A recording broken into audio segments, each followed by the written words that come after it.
Good evening to our esteemed guests, faculty, staff and students.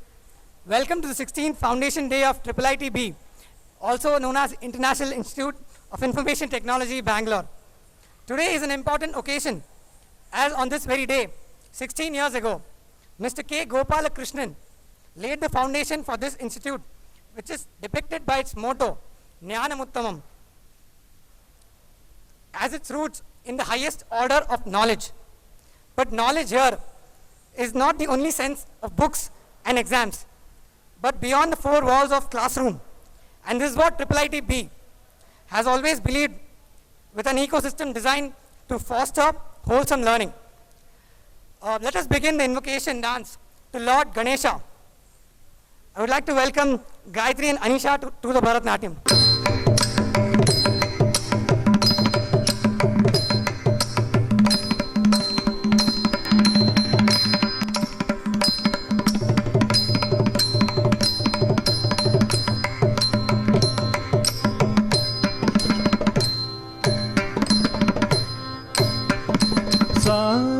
Nidha pamaga sariga sa pada sariga ma pada sariga sa nidha pamaga sariga sa pada sariga ma pada sariga sa nidha pamaga sariga sa pada sariga ma pada sariga sa nidha pamaga sariga sa pada sariga ma pada sariga sa nidha pamaga sariga sa pada sariga ma pada sariga sa nidha pamaga sariga sa pada sariga ma pada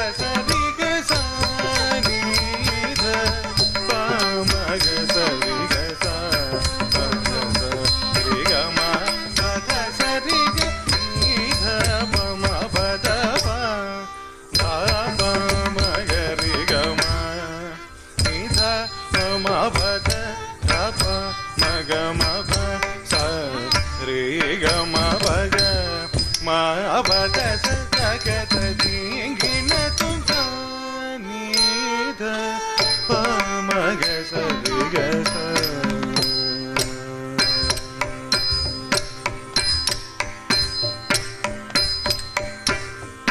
यथो नन्दतेर अनन्तश्च जीव यथो निर्गुणाद प्रमेयो गुणस्ते यतो भाति सर्वं त्रिधा भेदभिन्नं सजातं गणेशं नमामो भजामः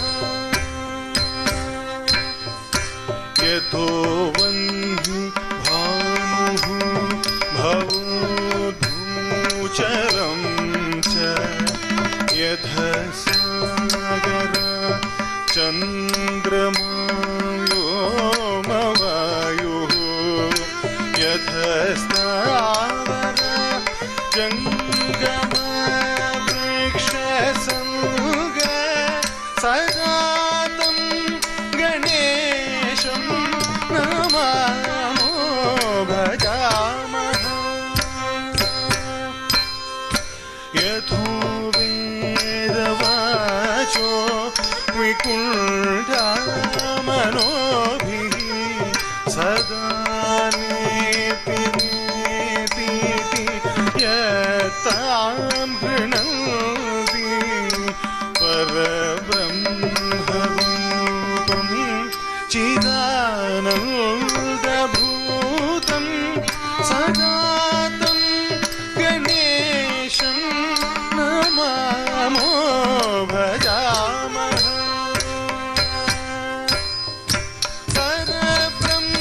परब्रह्मरूपं चिदानन्दभूतं सदा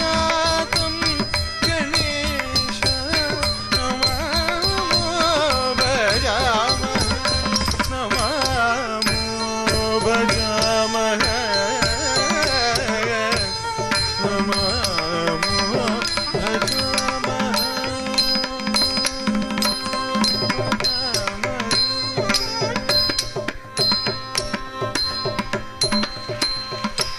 a lot, Gayatri and Anisha.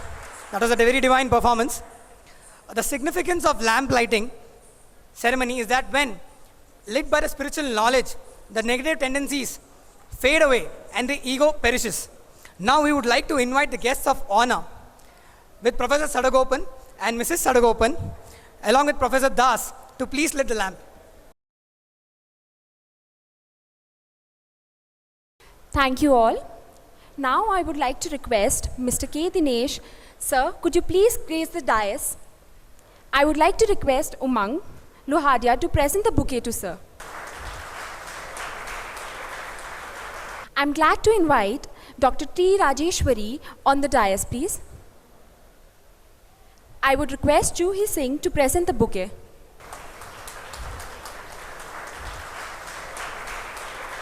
It is a privilege to invite Ms. Supriti on the dais. I would request Surpi to present the bouquet. Thank you, ma'am. Now I would like to invite our very own director, sir, Professor Sadagopan, to please grace the dais. Professor Sadagopan, the director of IIIT-B, has been an integral part of the college since the inception in 1999. Professor Sadagopan needs no introduction. He is one of the driving forces for the holistic education in the college and has also spread this vision to various other institutes, but not only IITs, but also others. In 1973 from the College of Engineering, Madras University.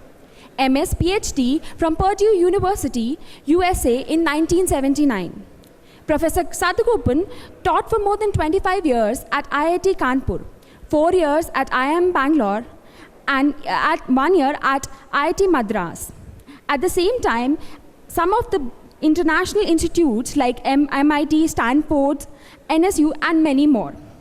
Professor Sadagopan is a fellow of IIT, Computer Society of India, and Institute of Engineering.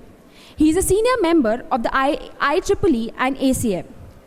Professor Sadagopan's research interests include enterprise resource planning, e-commerce, corporate information systems, database media, intranet in the corporate world, and operation research applications.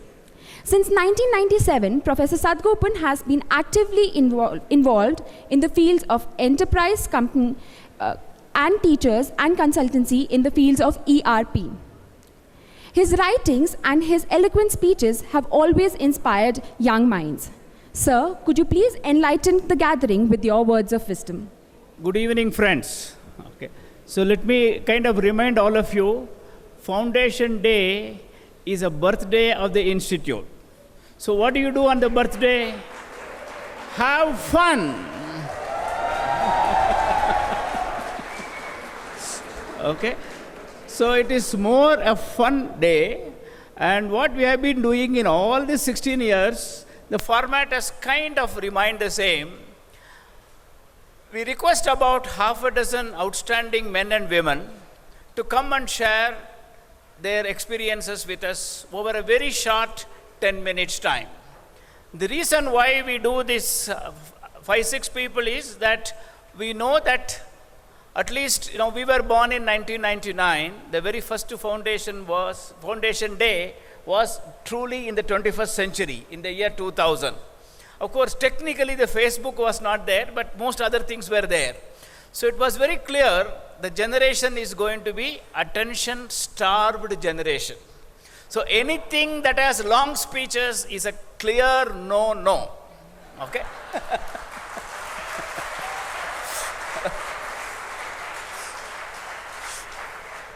So that is how we have been using this format. And sometimes I kind of personally feel bad. You get such eminent people and, they just speak for about 10 minutes. Isn't it not a very inefficient way of utilizing amazing people? The only reason why I feel that it is okay is that it is not that what they speak in the 10 minutes that matters. It's the very life they actually bring before you. And we generally plan it about a year ahead. And the nice thing about it that we get amazing people, and we also try to have a mix of people, some senior people, some young people, people who are from industry, academia, also from people who are completely outside. You know, we had cricketer Javagal Srinath, we had the India's youngest CEO Suhas Gopinath, we also had Bombay Jayashree, the Carnatic music person. Today we have Supriti from SPIC MACAY. Okay, so idea is to give a spectrum. And the not so nice thing about doing it way ahead of time is sometimes there are no shows. So this time also we have no shows. Dr. Badrinath, yesterday evening he called me. He was not doing that great. And then his secretary was asking me, sir, what do you suggest? I did tell Dr. Badrinath's secretary that he will be missed because he is an amazing person. I'm sure that some of you in the students must have Googled for him. He created an institution called Shankar Netralaya, which is kind of unparalleled, that completely turned around what is called the eye care. Okay? And I did tell Dr. Badrinath's secretary, if he's not doing that good, please request him not to come, even though we will miss. One is that, we are interested in his health. He's fairly senior in age. And second thing is, I also told him that luckily by design, there is sufficient resilience. Okay, so in a sense that, because we have called more people. And our friend Vikram Sampath had to be away to Guwahati. And day before yesterday, he said that, look, Guwahati program is cancelled. I will come. If it is on, he will not be able to come. Tanushri is fixed with a meeting, and IAS officers always have the problem. Last minute meetings, they just have to. But we have some amazing people with us. I think you see, for our speakers, the institute very much runs by the students. We all end up relaxing and having fun. Okay? And one of the design principles is that they have to take ownership. If you say that it is your institute, they should actually do it also. So the students who joined on August 1st, they have to do the September 15th function. And majority of our students come from outside Bangalore. Practically all of them come from institutions which are very different from IIIT-B. So in a sense, it is quite a bit of learning. And of course, every time they will make some mistakes. Just enjoy the fun also. Because they should actually, if they don't make mistakes now, when will they get a chance to make mistakes? And so that is how program is designed. So they will kind of do most of it. I only do this kind of funny introduction. And so all that I want is a formal welcome to all of you. And it is amazing that, each one of you took time off. I actually requested Dr. Kiran Seth, the person who started SPIC MACAY, my good friend, Prof at IIT Delhi. And he's my age, and he said, Shatagopan, it is time that we, the generation, kind of formally hands over charge to the next generation. He said, instead of me coming, you should actually ask Supriti. And Supriti is the vice chairman of the SPIC MACAY. And so she is here. Thank you, Supriti. And Madam Dr. Rajeshwari, we actually did a program in 2004 for BBC. And between 2004 and 2015, I pretty much had actually not been in touch with her, even though I have been following because she has been doing amazing work. I sent an email, and Pat comes a reply, why not? That's it, and she is here. So give her a big welcome.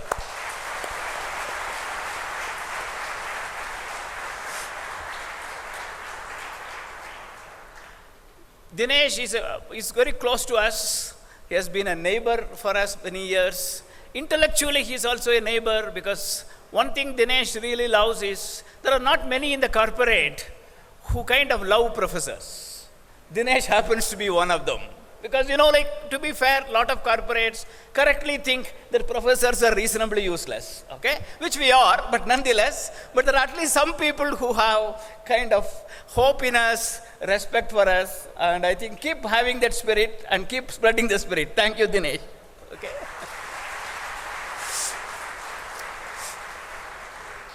We are also privileged to have a couple of people, normally as a standard practice, I send a request to all my board members.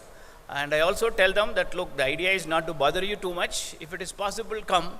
And we are very privileged to have Dr. Kumus Srinivasan with us. Give her a big hand.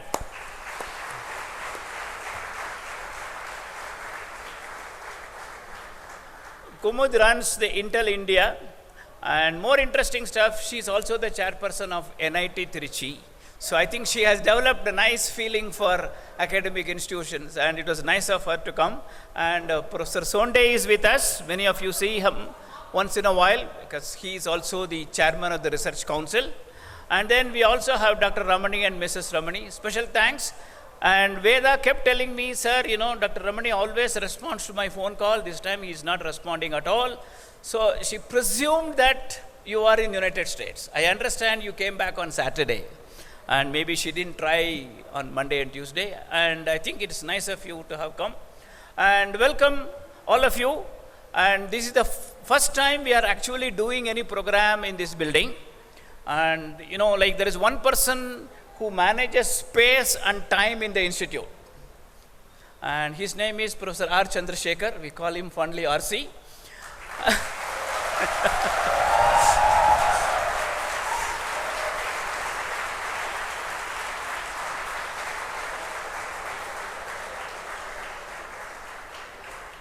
So RC asked me, sir, you know, either this hall, is it okay to do a foundation day? Because we know that there will be some echo. And I said that, look, you know, again, because it is a little bit of fun day, you know, if it's a convocation, I will not take chance because, you know, everything is a little more formal. I said, let us try it out. And unless we try it out, and we also did a trial run because the freshers party was held here. And the freshers party, the kids said that, sir, it is okay. So what I now realize is that now the last 10 minutes, I do see a lot of echo. I think freshers party echo is welcome, but foundation day it is not.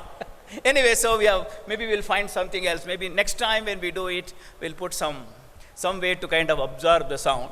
But otherwise, and we have a registrar whom we fondly call as a waterman because practically last 45 years, he has spent kind of measuring, predicting water and water management. He told me, sir, on 15th, okay, after 4 o'clock, it is shine and no rain. And our students went to what is called the AccuWeather and kept on saying, sir, it is going to rain. And Prakash, where are you? You have won.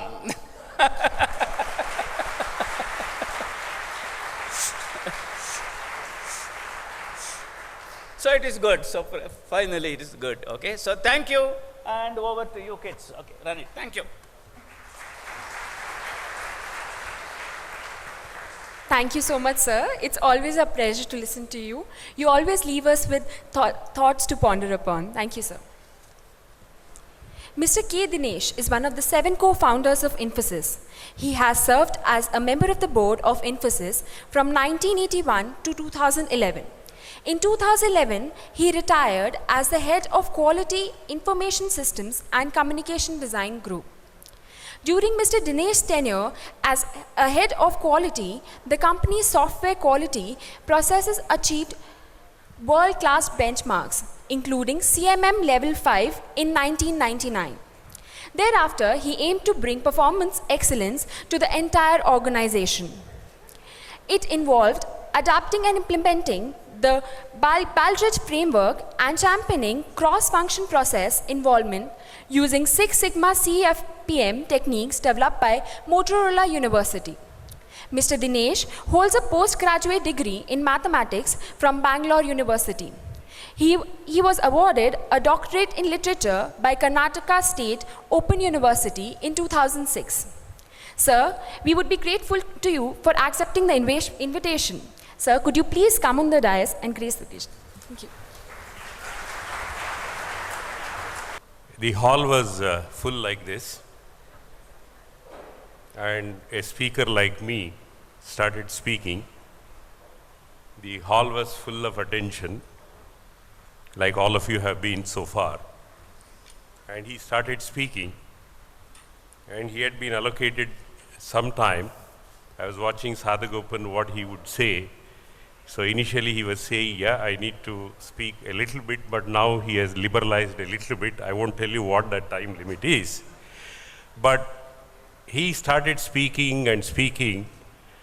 But one of the conditions that this speaker had told in that hall was close all the doors. So he would have a captive audience. I wish I could, but now I don't have a choice. So he went on speaking like that. He went on for about more than what time he was allocated, but he had a lot of patience. As he started speaking, one by one people started leaving. But he had patience, he was persistent, he believed in himself like I am, and went on speaking. And at the end of the speech, he saw that the whole hall was empty except for one person. And then he really wanted to thank that last person and said, thank you for, staying till the end of my speech. He said, please don't thank me, I am the next speaker.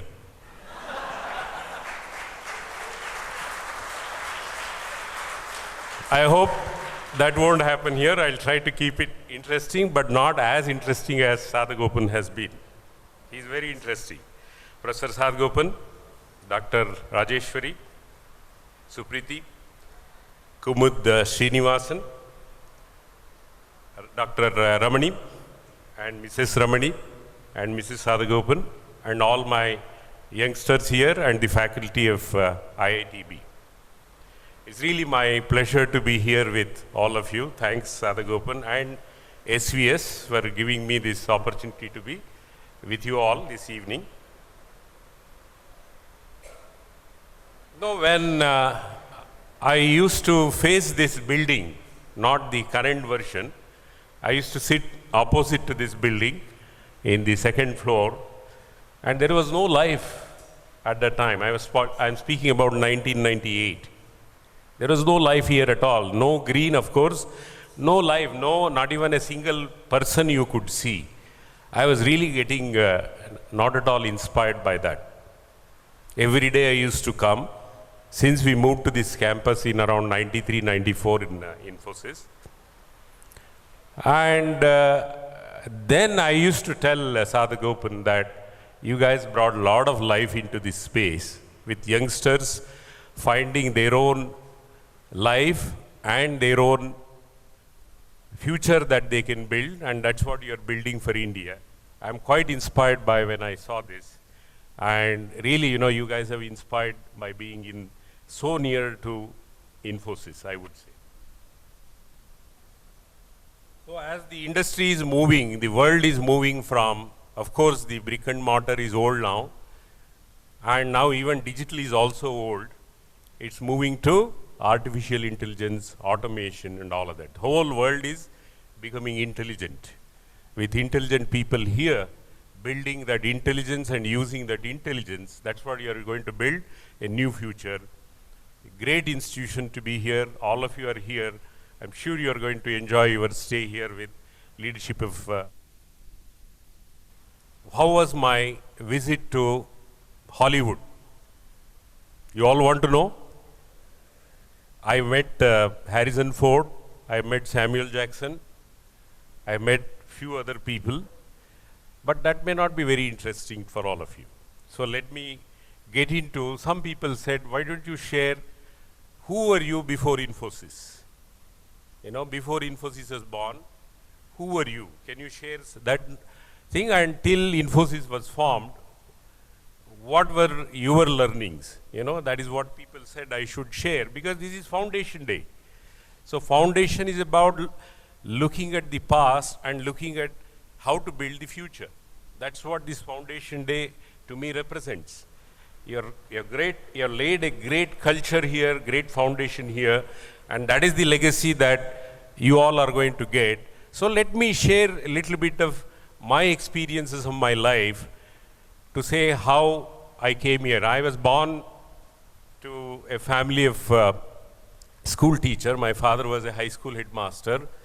I grew up in rural areas in Magadi, Nelma. I was born in Sagar, grew up in a lot of small towns. In Kannada medium I studied till I came to Bangalore when I did my BSc in Government Science College. But when I go back to even little bit of my video of my life, I get reminded of when I was in Mysore. My ancestors were from Mysore. My grandfather was a priest. My father was a high school headmaster, fortunately. So I used to visit Mysore. This is very relevant to what you may want to take as something that is useful to you.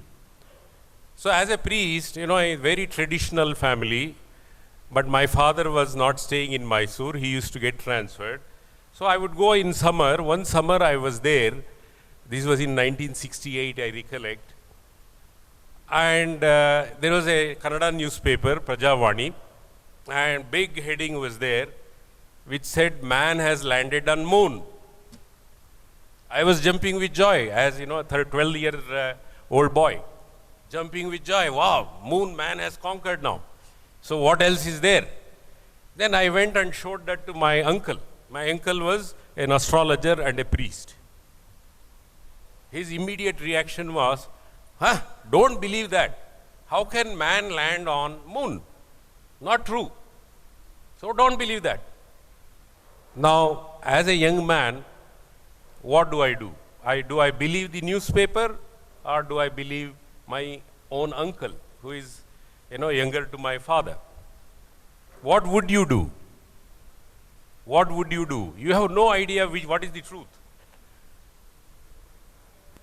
What would you do? I'll tell you what I did. So I didn't stop there. I didn't confront my uncle, but I went back to my father and asked him, "This is what your brother is saying, and this is what has appeared in the newspaper. What do I believe?" Then he said, "Don't believe my brother. Look at the news, that is true." Reason I am saying that is, lot of times in our lives, we will be influenced by facts and figures and assumptions about ourselves and the world, and we need to question that. Unless you build that scientific mind in yourself to question what needs to happen in the future, we will live in the old world. We will never move to the new world. That is what such great institutions will prepare you for. And that is what your teachers would teach you through examples, and you need to challenge them. So that is one lesson that I learned. So the belief is very, very, very important. Unless you change your beliefs, you will not be able to do what you want to do, many things which are new. I studied in Kannada medium school. And all along till 1981, I was only in India. My first air journey outside of India, forget about air journey in India, I had never traveled. First air journey was when Infosys was formed in 1981. And I went to New York. And I had studied in Kannada medium. So what should be my beliefs about myself, whether I'll be able to handle a client who all speak only English? And India was a snake charmer's country at that time, not anymore, thanks to all of you. So you have to believe in your capability, you have to believe in yourself, you have to have the confidence in whatever you believe. That is very, very important. As I was lighting the lamp here, I got reminded of a small story, because I know you don't like speeches, so I'm going to tell you a little bit stories. Some are real, some are probably inspirational.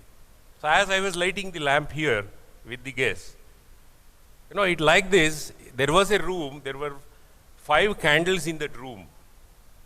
And each candle was laughing and all of that. A boy entered, and the boy was looking at the lamps and say, "Why are you all laughing?" "Hey," the first lamp said, "Hey, I am adventure.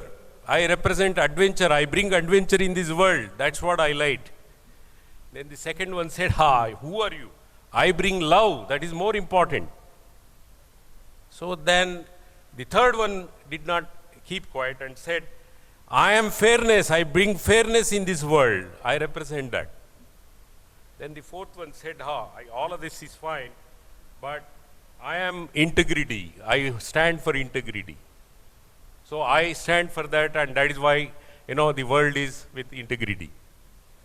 Then suddenly there was a wind, and one by one all the candles went off. The adventure went off, the love went off, and the fairness went off, integrity went off. Then the boy started crying because the hall was empty, hall was dark. So then the last lamp said, don't worry about that boy. I am the last lamp, but I stand for hope. I will light all the 4 lamps. I will light all the other 4 so that the world is back to what it should be. And that is what you need to build into your future, in your aspirations. Have hope into what you want to do. Build that hope, carry on that, but with the foundations of adventure, love, fairness, and integrity, and many values. Foundation Day is about such core values. Now, all of these values I talk about, it's very important that these values, when you look at, it is really in practice, it gets, really shining. Only when it is practiced, these values are of any sense. When we had to build Infosys, there are many stories which are there. But in my own life, in 1986, 87 probably, I was in Kenosha, Wisconsin, leading a project. We were only about, 50 people at that time, 50 or 60 people. Infosys Consultants Private Limited was what we were called. Of course, we were in Bangalore, but a lot of our work was happening on site. So I was leading a project at Kenosha, Wisconsin in Jockey International. Jockey brand you all know. So we were trying to automate the entire IT of Jockey at that time. So I was leading that project. Suddenly I get a call from Murthy from Bangalore. And he said, your sister had called Dinesh and your father is on the deathbed in St. Martha's. And he wants to see you, and doctors are saying they have no hope. So you may want to come back. Now what do I do? What do I do?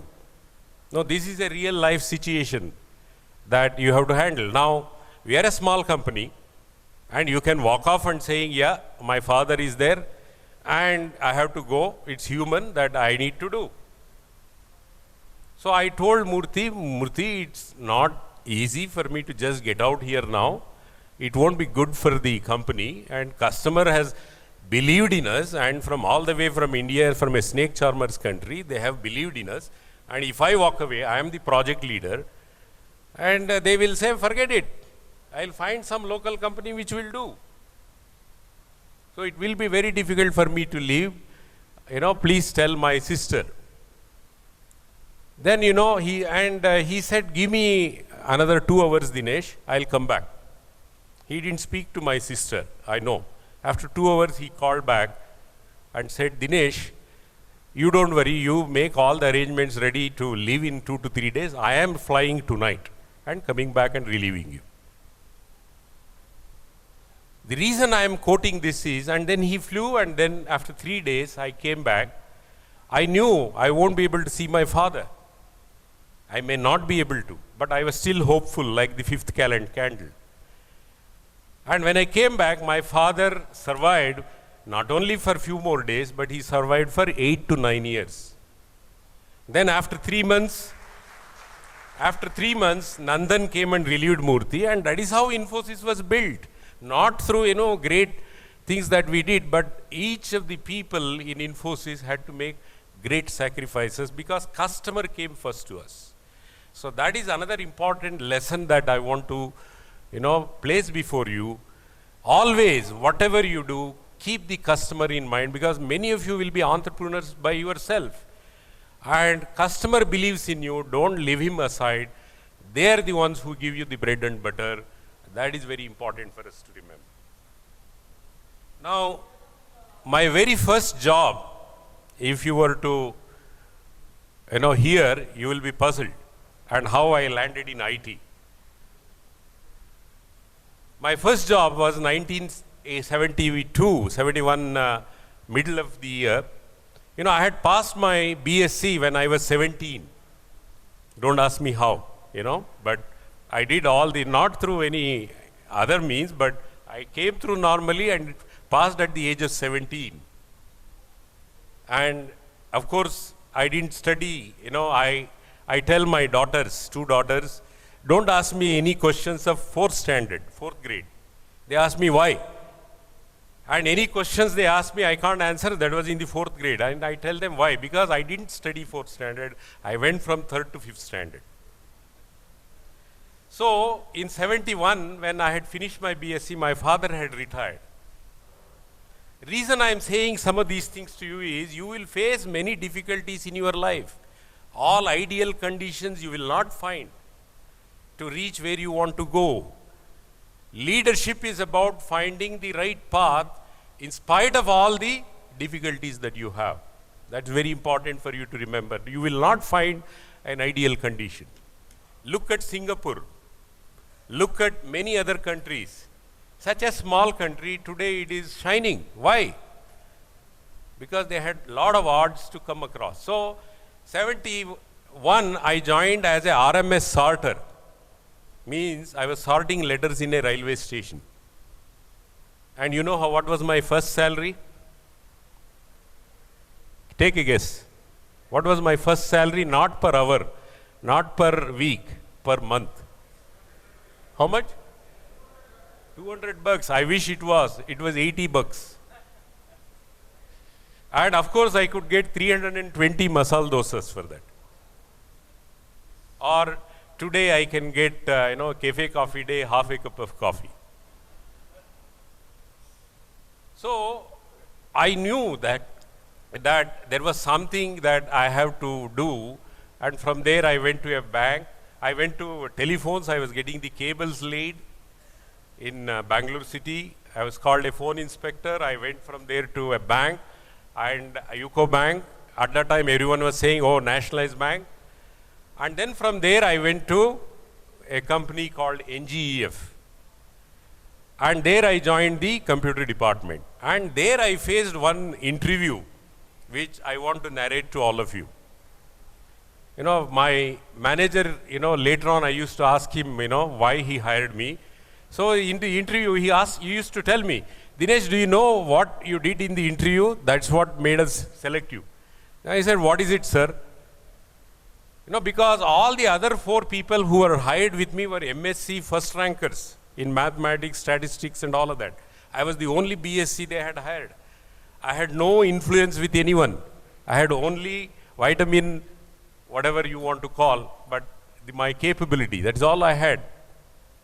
So when I used to ask him, he said, there are 2 questions we asked you. Do you remember? I said, no, I don't remember. One question was, have you seen a computer? This was in 1976. Have you seen a computer? And I'm applying for a programmer analyst job. So what should be my answer? I could have easily said, I have seen. Now I was very honest, bold, to say, no, I have not seen, but I can spell a computer. I can spell a computer, I said, correctly. And then next question was, you have not seen a computer and you are trying to prove here that you can do programming and deliver something to us. How are you sure? That was the second question. Always in my life, I have been very bold in answering questions, not with you guys, but in most of the other things. So I was very bold and I said, I have not seen a computer, but I'm sure you have a training program which will train us on what we need to do. And I am a quick learner. I can assure you I am a quick learner and I will deliver to your expectation very quickly. Otherwise, you have a choice always to get rid of me. So you don't have to worry. So he said, your boldness of answering that and logically answering that and being frank about what you know, what you don't know is what impressed. And that's what they hired me for.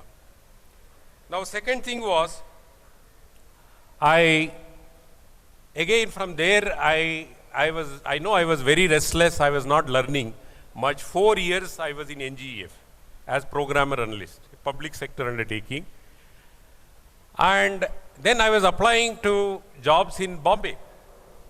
This is very important, because in life is all about risk taking.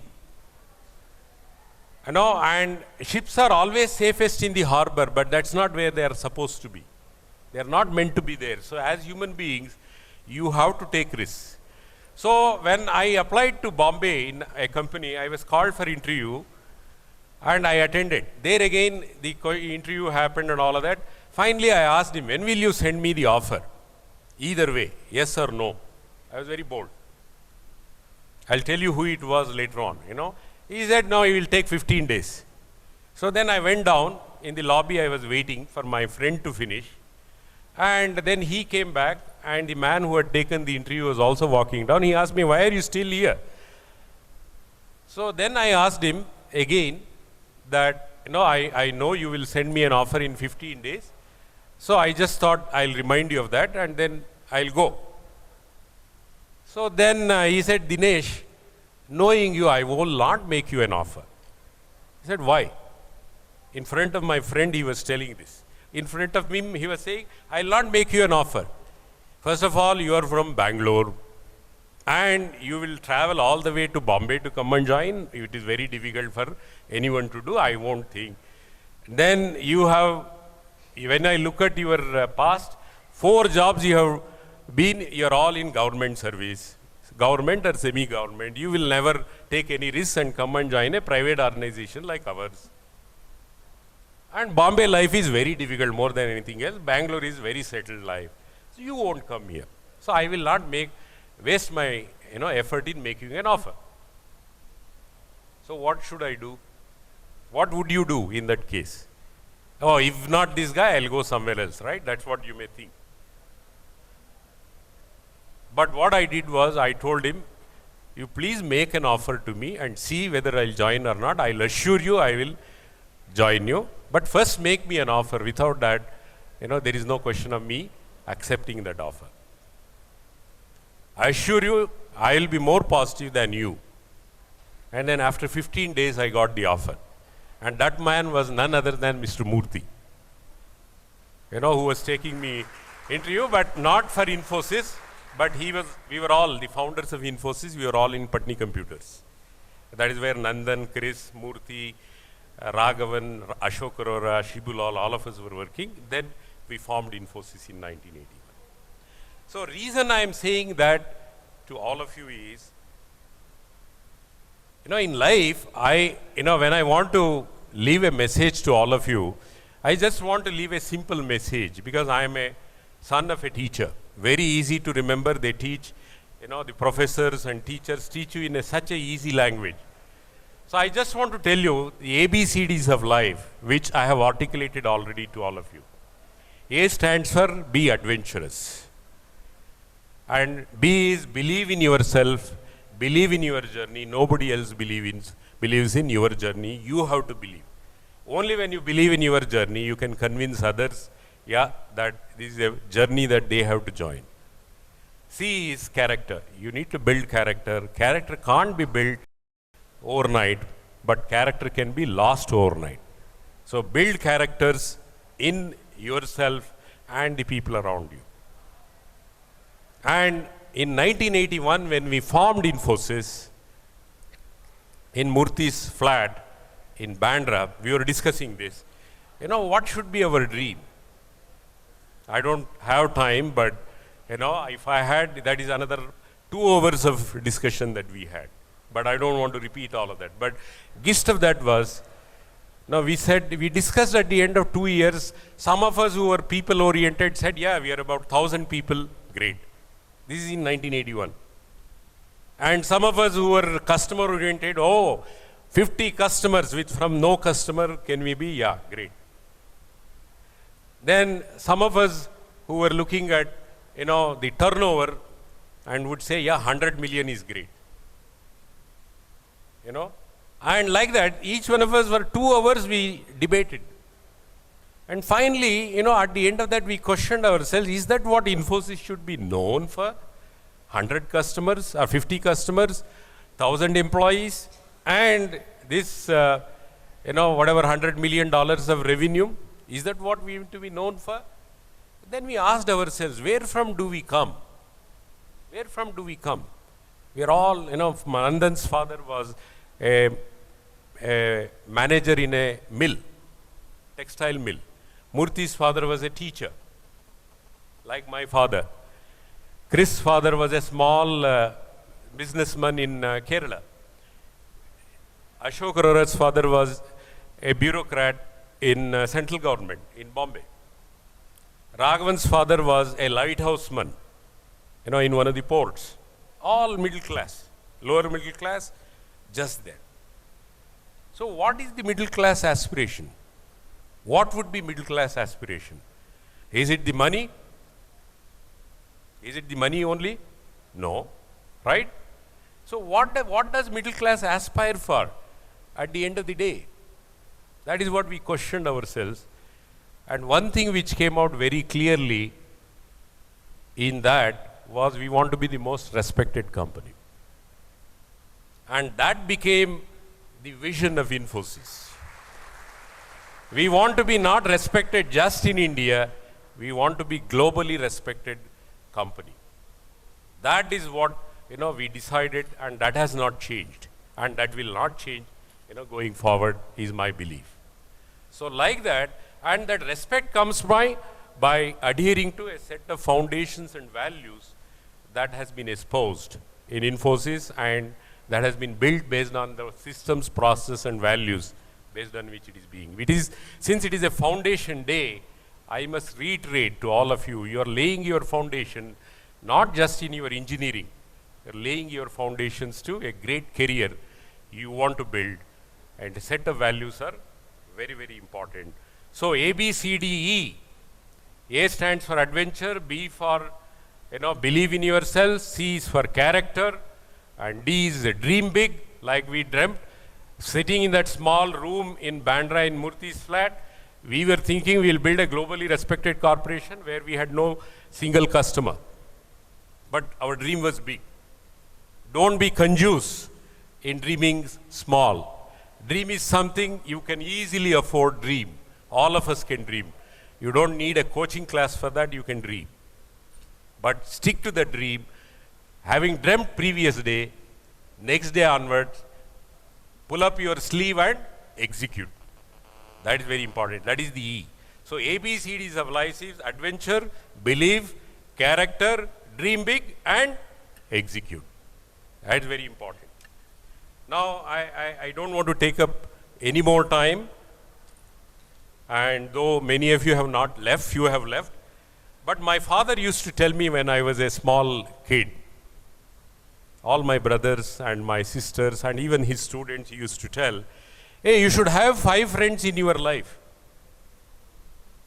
5 friends in your life. I used to ask him, who are they? Where are they? He said, you already have 2 friends. I said, who are those 2 friends? Where can I find them? So he used to say, now you have found the 3rd friend. So then I used to get puzzled and say, tell me who are those 5 friends? Like you would all ask your professor, tell me the answer to that question. But I wish we could find answers to those questions ourselves. Those 5 friends he used to tell, which would make a difference to a human versus animal, were if you stop asking those 5 questions, why, what, where, when, and when, who, then you are like an animal. You stop thinking, you are like an animal. You start thinking and ask those questions, the world will be much better. With those few words, thank you very much.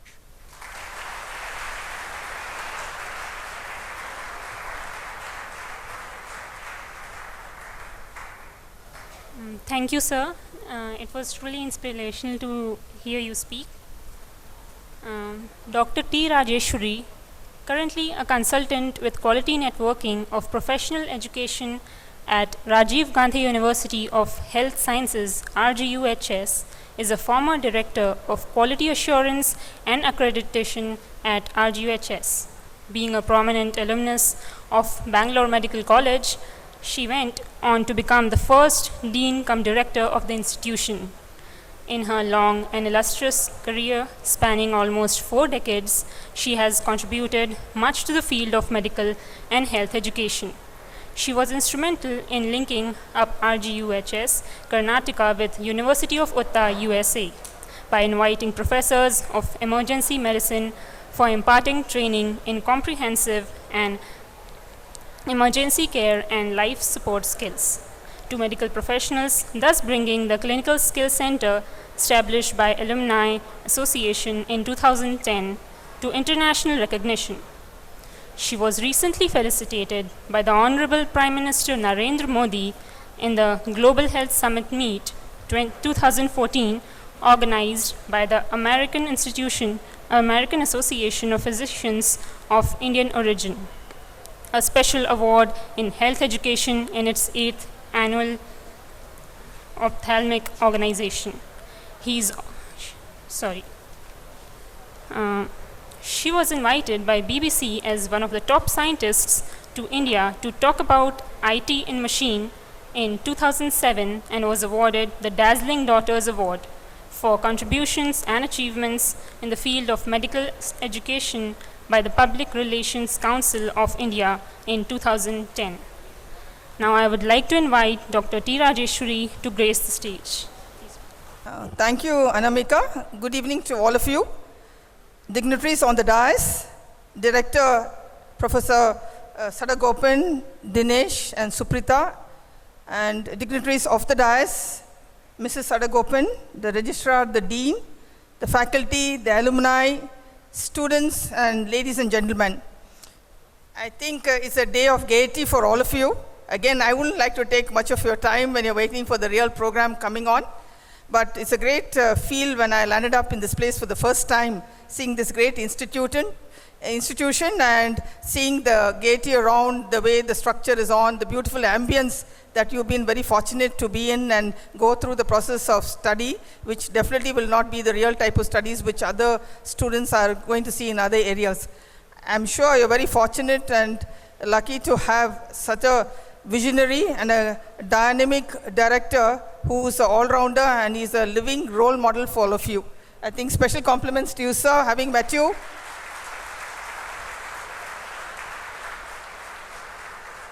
I can vouch for this because I met him 1 decade ago, and that was the impression that I had of him, knowing him as a person when he came up for this BBC talk. And I think that was the end of the meet that I had, and the next event was when I got this invitation to be at your place. So it's a great feel to be with you all, and like Dinesh, I'm going to also tell you a very important true story. So it's a life experience, but this is going to be a different thought of what I'm going to tell you. I would use the word be the match. You'll be wondering what's this match about.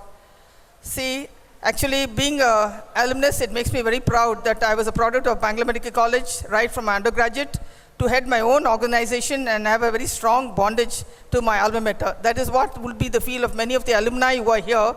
And we must always give back something to the alma mater, to what we have become today.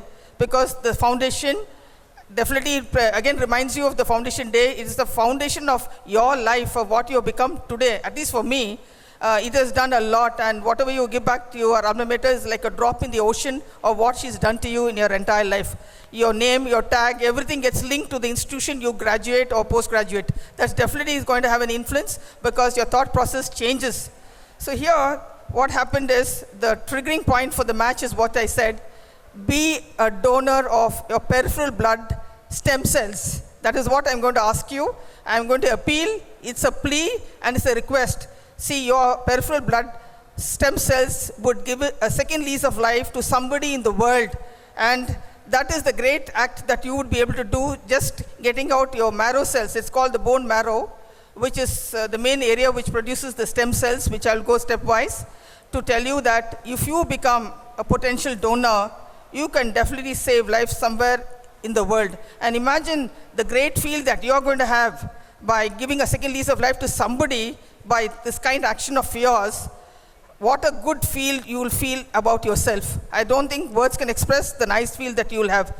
Why this thought process came to me to ask you and put this plea across is the very important start. The inspiration for this particular project, we as Bangalore Medical College, as the alumni, the senior alumni got together to form what is called, we are all life trustees, and we named this as the Bangalore Medical College Development Trust. And this trust came into existence in 2006 after the Golden Jubilee celebrations. Till about early part, we did have a very insignificant silver jubilee. But 2000 approximately, the alumni got together to realize that we should do something to the college, something to the society. So what we did was a dormant, a sleeping body came awake, and fortunately I happened to be the principal in 2005, and an alumnus on the chair of Bangalore Medical College is a very rare event, and I happened to chair it at that particular time, and I was made the chairperson with my strong alumni who were my seniors, my contemporaries and some of my juniors. We all got together to see what we could do. So at that time, we got together and asked the alumni all over the world to contribute their donation, and we did not take anything from the government as support because it is our institution which gave us what we were, being eminent doctors all over the world in different specialties, super specialties, serving the world. So we collected about 3 crores, and then we built what is called the Bangalore Medical College Alumni Building, which came up in the year inaugurated in 2005, and that was dedicated to the future generations of Bangalore Medical College students. What did this Bangalore Medical College Alumni Building house? We had a digital library, was first of its kind in 2005 in the government sector in the country, was with 70 nodes. It was unheard of in those days, and that was one. The second floor housed the state-of-the-art auditorium with all the high-tech gadgets that we could afford at that particular time. And of course, we were vagabonds taking the Alumni Association office to the person who was the secretary to different parts of Karnataka when they were on transfer. So we made an office where we could communicate to the rest of the world that we are working here and this was our address. That was one project at 2005. Then after that, we got together to form what is called the Bangalore Medical College Development Trust. And that trust thought we should again contribute every 5 years to the institution, some form or the other, which would serve the society. So in 2010, we again thought what should be the next process, and again it was a progressive thought, and we constructed what is called the Clinical Skills Training Center. It was mainly meant for operative surgeries and laparoscopic surgeries, which was just coming up.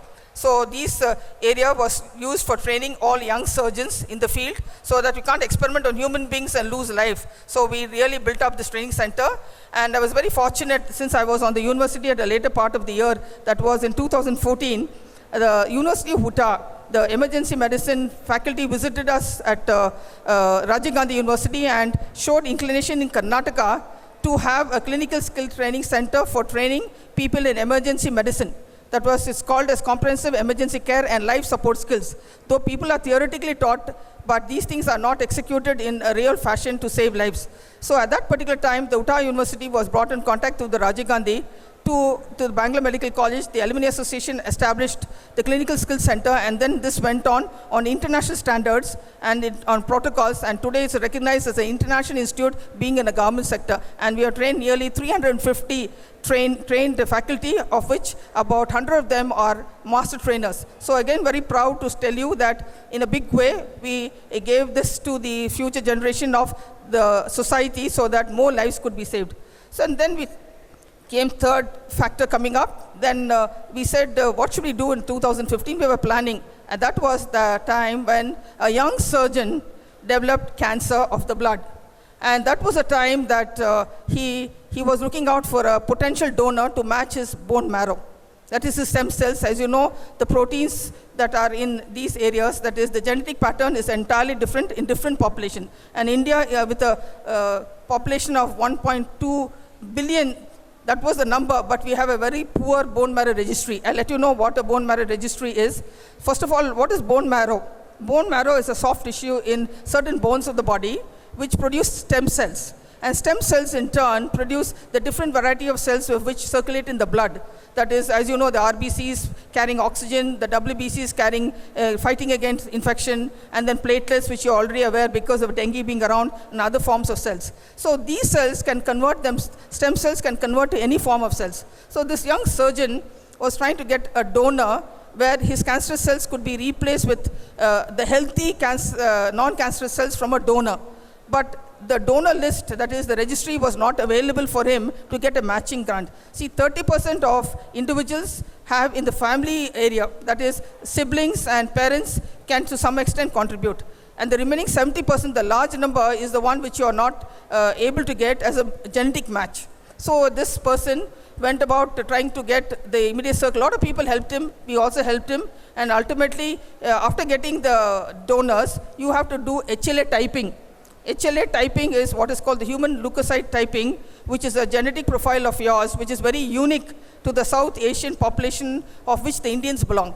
And it so happened that with great difficulty, when he did the HLA typing, which is a very expensive process, he could not gain a matching donor, and he succumbed to the disease after that. So it was a very pathetic state when we felt very bad for him, that because of the donors not being available, where you could save a life would have been saved and done with the non-cancerous conditions of people with a healthy bone marrow. So this bone marrow gets dysfunctional or becomes diseased in some conditions, which are, of course, blood cancers like leukemia and lymphomas, and in non-cancerous conditions like thalassemia, sickle cell anemia, and aplastic anemia. They become dysfunctional, and the only treatment, see, chemotherapy in cancer does work to some extent, but a bone marrow transplant would give a second lease of life. So what happens is, these cells have to be replaced by fresh cells, and with non-cancerous conditions, you can give life to an individual, 100% cure. If you replace the non-cancerous cells of a healthy individual into a cancerous condition, 100% cure is there in non-cancerous conditions, and 70% of the individuals can be cured of cancer. So such is the great act of us, God-given cells in us, that by giving seed, the stem cell donation is only an extended blood donation. So the individuals who have good health, that is between the age of 18 and 50 years, are the people eligible to do this act. And see, this HLA typing, which is, I told you, the human leukocyte antigen, it is done at typing in a modern molecular biology labs, and such developmental features are coming up in India, and we as alumni, see, it's a costly affair of nearly 2,000 to 3,000 with a minimum no loss, no gain. So we are doing it free of cost. The HLA typing, we want to do it free of cost on potential donors who volunteer to save lives, and then we put the data and the individual on a registry called the Bone Marrow Registry. And we have named it as the Bangalore Medical College Development Trust, that is the BMC-DT Bone Marrow Registry. As a feature of thanks and mention, Infosys, since Dinesh was talking about Infosys, it doesn't end with what he told you. See, when I was the Dean of Bangalore Medical College in the year 2004, Bangalore Medical College ranked second to AIIMS New Delhi. It was the second best medical college in the country, second to AIIMS. And that was the time the chairperson of the Infosys Foundation, Mrs. Sudha Murthy, called me up, and she wanted to meet me in person. Then we had a dialogue, and then ultimately I told her that she's a philanthropist and she should do some service to the poor people. She volunteered very readily, and she gave me a 3 crore project in the year 2006 for establishment of a central laboratory. Thus started the link of Bangalore Medical College with Infosys. So 2010 again, she contributed more than 60 lakhs for the training center. Hats off to Infosys again, developing the healthcare sector in a big way. In 2015, we put forth, that was the belief she had in the alumni. See, that also matters. As I said, see, hope is always there that somebody should come to your help, but people should trust you. They should know that you're doing a useful job and a trustworthy job. So when she came volunteering, and the project is going to different phases. And to have a good registry, we need to have 1 million donors on the list. It's a mammoth task. It's a big, laborious task, but still we have gone about the endeavor of this in a big way. See, in a country of ours, 1.4 billions, we have just 4 registries in the country, which are all, 4 are functional, but they have not done the HLA typing. Without the HLA typing, you don't stand nowhere. If a patient needs your stem cells, you can't go running to do the HLA typing when the patient is in a real critical condition. So if you have the HLA typing and the database in the bone marrow registry, you can help the individual. So we have decided as alumni that we give this HLA typing free of cost to the donor. We give the details, we give the name of the donor, and to the individual, the recipient, free of cost. See, this involves a lot of lakhs of rupees when it's done in a commercial center. But we are going to give this data free of cost to the recipient who is in need of it in any part of the world. So as I told you, we are a varied population, the South Asian population, where our genetic pattern is very, very unique. We are culturally different, we're linguistically different, biological traits are different. So naturally, we have a varied picture. So with 1 million only, we can have a match. Even if you want to donate, Even if you become a donor in your lifetime, you will not be able to be a donor to save somebody's life, because your match may occur 1 in 20,000. 1 in 20,000 is the big comparison, and with that, you do not know where the varied study of the next generation sequencing of certain important genes may not match. And only if this matches, you probably will get a good match and you will be of a use to the society. So the next move is, I have to place a request before you with permission of the director. I brought you some brochures. Please go through that. We have a website, we have a mail, we have frequently asked questions which you can clarify. And I think definitely you can be a part of this big movement that we are doing, which is a national movement. So we are not going to confine to Karnataka. We are going to link ourselves to the national registry. Then we are going to have to the international registry.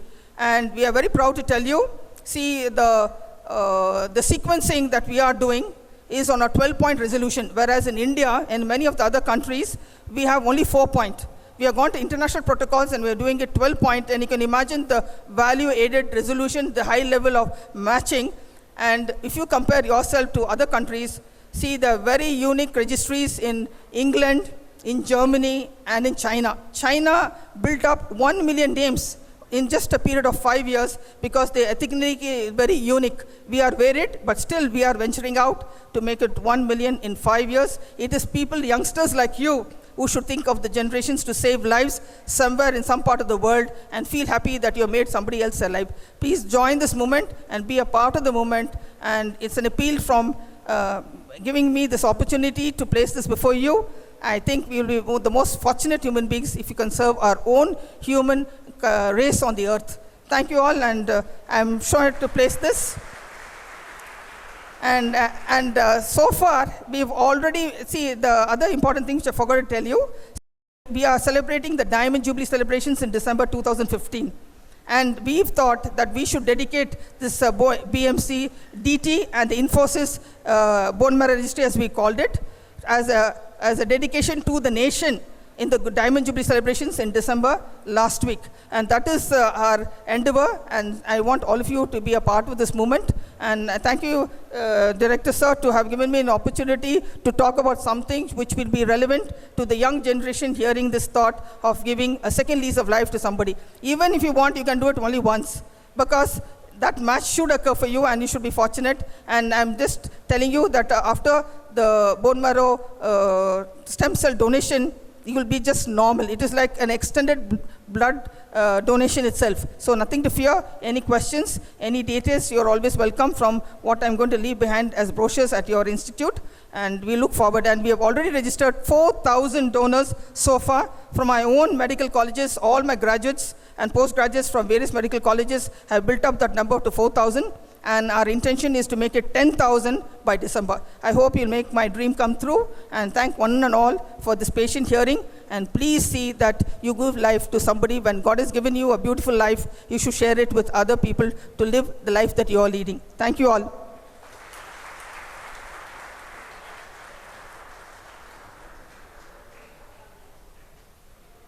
Thank you so much, ma'am. We are honored to have with us today Ms. Supriti, the Vice Chairperson of SPIC-MACAY.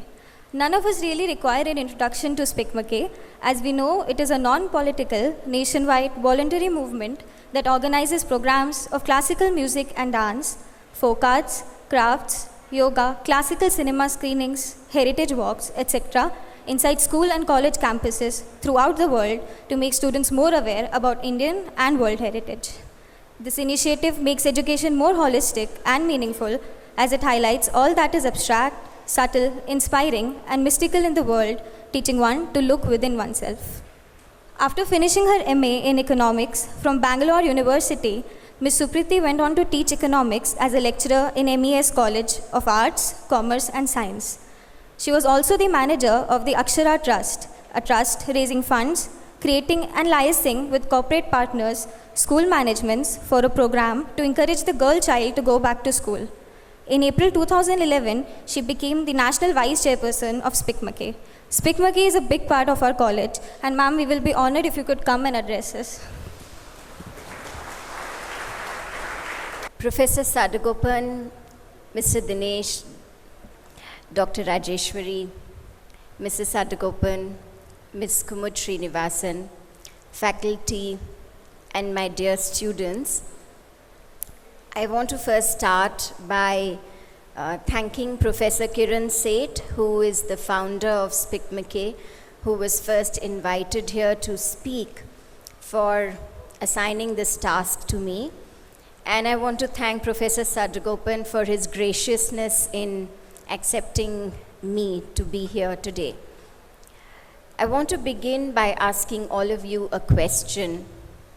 What is common to IIIT-B, IIMs, IITs, IISc, ISERs, engineering colleges, medical colleges, schools, CBSE schools, ICSE schools, international schools, Kendriya Vidyalayas, Jawahar Navodaya Vidyalayas, Army, Navy, Air Force schools, schools in urban areas, in large metropolises, in small towns, in remote villages of India, and Stanford University, Harvard, MIT, the London School of Economics, Singapore, Hong Kong University, Queensland University, and so on and so forth.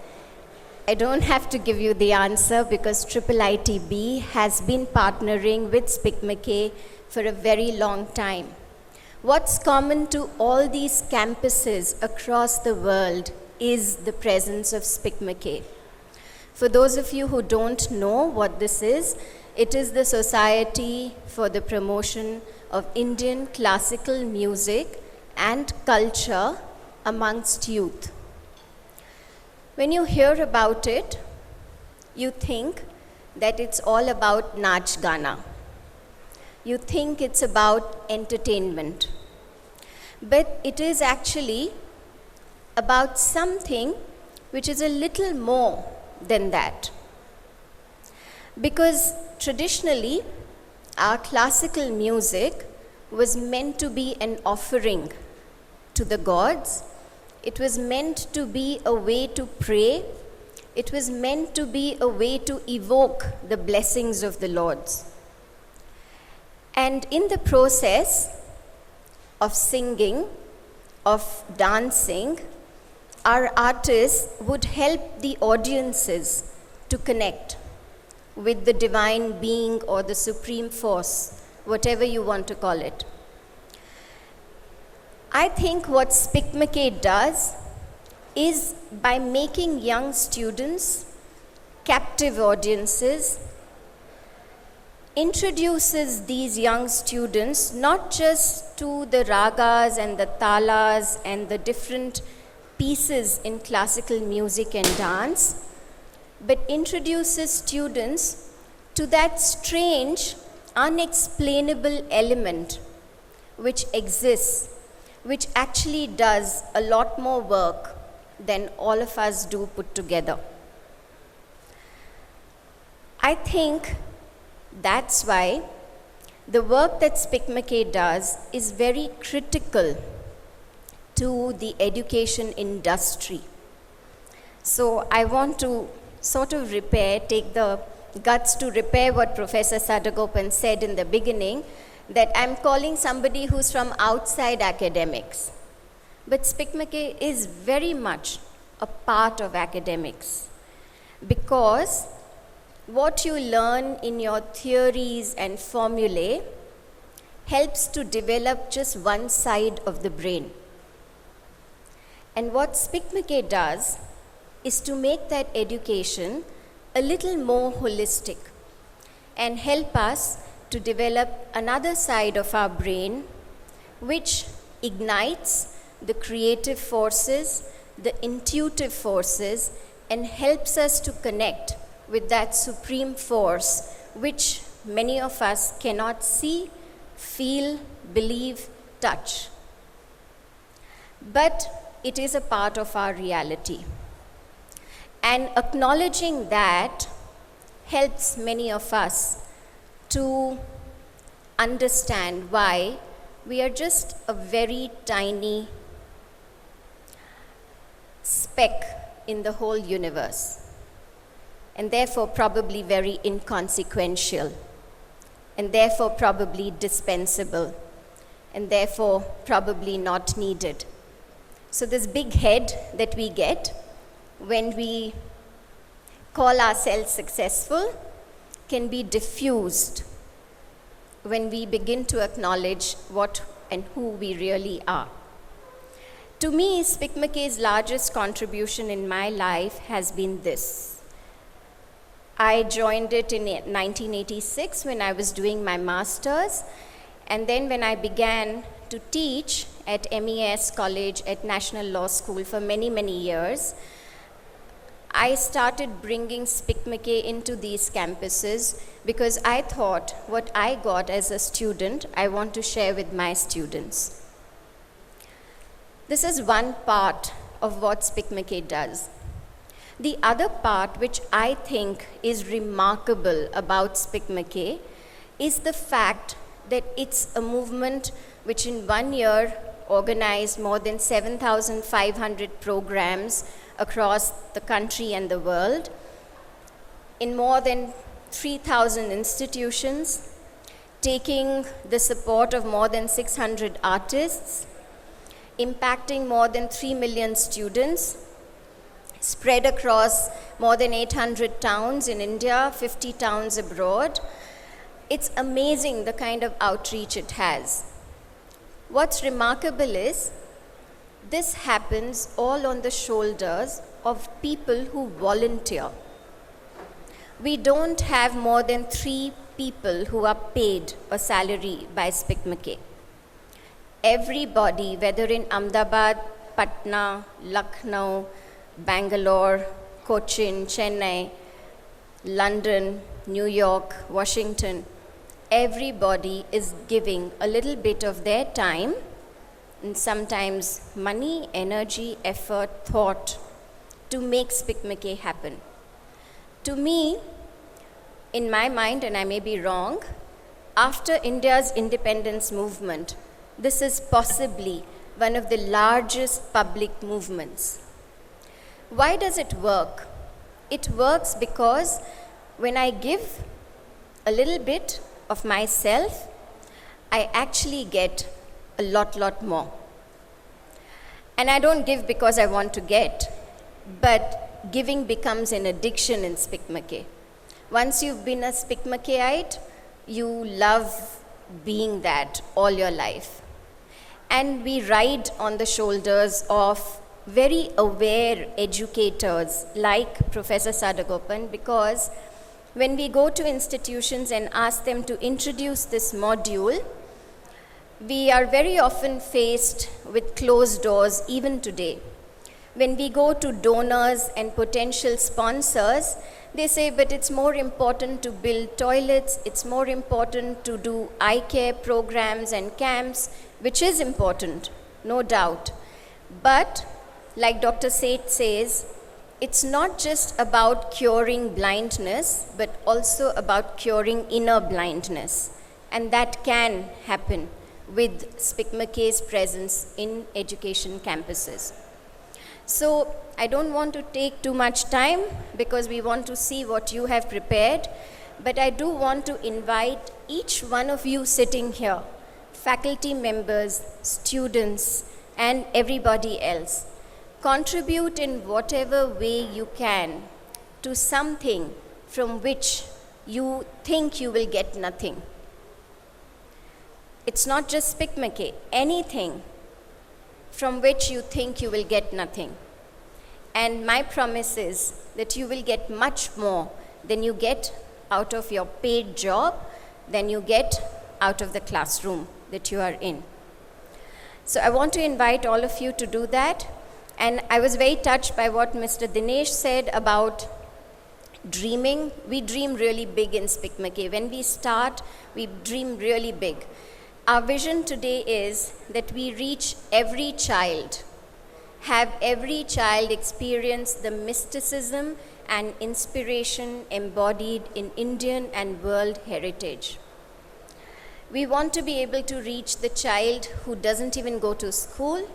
We want to be able to reach the child in some remote rural Rajasthan village and the child who is in an international school who actually laughs sometimes when they hear Saregamapa. I think that we have inherited an education system from the British, which has taught us a lot of good things. Today, Indians speak better English than most other nationals, and so we roar in business. But if we want to Indianize and root our education in our own culture, we have to teach our children ABC, 1, 2, 3, A, E, and Sarega, because that is what will help us to really understand a lot about what being Indian is really about. So with that, I just want to stop here and say thank you to everybody for such a patient listening. Thank you very much. Thank you so much, ma'am. That was wonderful. Now the part that we've all been waiting for, let's cut the cake. And it's also Cynthia ma'am's and Ashish Jain's birthday today. So I would like to invite them to join us in the cutting of the cake. Happy birthday.